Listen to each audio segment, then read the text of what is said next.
পশ্চিমবঙ্গে দলীয় রাজনীতিতে ব্যর্থ হয়ে কট্টর হিন্দুত্ববাদী বিজেপি নেতা শুভেন্দু অধিকারী এখন টিকে আছেন বাংলাদেশের বিরুদ্ধে অবিরাম অপপ্রচার চালিয়ে। নিজ দলের বা দেশের খবর নেই, পড়ে আছেন বাংলাদেশ নিয়ে। প্রতিদিনই তার ডাহা মিথ্যা অপবাদ আর আজগুবি তথ্য ছড়িয়ে সস্তা জনপ্রিয়তা অর্জনে সদা ব্যস্ত এই বিজেপি নেতা। এবার তিনি TV9 বাংলাকে বলেন, 6 মাসে বাংলাদেশ পাকিস্তানের সঙ্গে মিশে গেলে অবাক হব না। কোনো তথ্য প্রমাণ ছাড়াই বলছেন বাংলাদেশে হিন্দুদের উপর অত্যাচার চলছে। একই সঙ্গে ভারতের পলাতক ফ্যাসিস্ট শেখ হাসিনা ও তার দোসরদের জন্য তার দরদ যেন উতলে পড়ছে।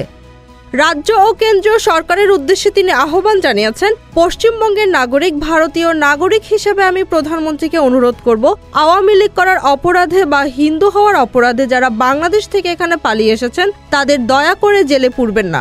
আগেও হাসিনা বঙ্গবন্ধু মুজিবরের পরিবারকে ভারত আশ্রয় দিয়েছে। আমি অনুরোধ করব, জাত ধর্ম কিছু দেখতে হবে না। যারা প্রাণ বাঁচাতে ভারতে পালিয়ে এসেছেন তাদের তাড়াবেন না, তারা শরণার্থী। আওয়ামী লীগের শীর্ষ নেতারা যাদের পাসপোর্টও কেড়ে নিয়েছে তাদের জেলে ভরবেন না। ফ্যাসিবাদের দোষদের প্রতি তার মায়াকান্না দেখে এটা স্পষ্ট যে এসব পলাতক আওয়ামী লীগ নেতাদের পাচারের অর্থের একটা মোটা অংশ যে তার পকেটে ঢুকেছে তাতে কোনো সন্দেহ নেই। Z news, Dhaka.